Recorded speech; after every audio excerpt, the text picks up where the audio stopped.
অনেক দিন ধরে শীতের সবজি ফুলকপি শিম দিয়ে মাছের ঝোল বেশ খাওয়া হচ্ছিল। আজকে একদমই ভালো লাগছিল না। মায়ের হাতের এই ঝোলটা খেতে আমার বেশ ভালো লাগে। আজ ভাবলাম হিয়াকেও বানিয়ে দিই, হিয়ার আমার হাতের কেমন লাগে। এই ঝোলটা প্রথমে কড়াতে একটু তেলে কালো জিরা, সাদা জিরা, পাঁচ ফোড়নও দিতে পারো। তারপরে পেঁয়াজ বাটা, হলুদ গুঁড়ো, লঙ্কা গুঁড়ো, জিরে গুঁড়ো দিয়ে টমেটো দিয়ে একটু কষে সেদ্ধ করা আলু দিয়ে দিতে হবে। ঝোল ফুটলে ওপর থেকে বেগুন দিয়ে দিতে হবে। বেগুন তোমরা আগেও তেলে ভেজে নিতে পারো, নরম করে নিতে হবে তাহলে। তারপরে মাছ আর ভাজা বড়ি দিয়ে দিতে হবে। এই বেগুন আলুর বড়ি দিয়ে মাছের ঝোল গরম গরম মায়ের হাতে আমার যে কি ভালো লাগে, আজ তোমাদের সঙ্গে শেয়ার করলাম।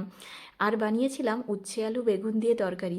হিয়া এই সব সবজি প্রথমে দেখলে প্রথমে খাবে না বলে, তারপরে একটুক্ষণ পরে একটু খা খা বললেই বেশ খেয়ে নিতে পারে, ভালো লাগে। আমার সবজি বা ঝোল খেয়ে ওর কেমন লাগলো তোমরা দেখতেই তো পাচ্ছ। এবারে ওর এক্সপ্রেশনটা একটু শোনো, ও কেমন বলছে দেখো। আর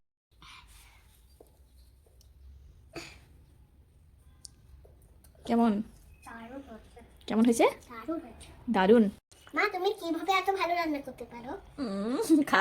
আজকাল আবার কোনো রান্না ভালো লাগলে এইভাবে বলা শুরু করেছে।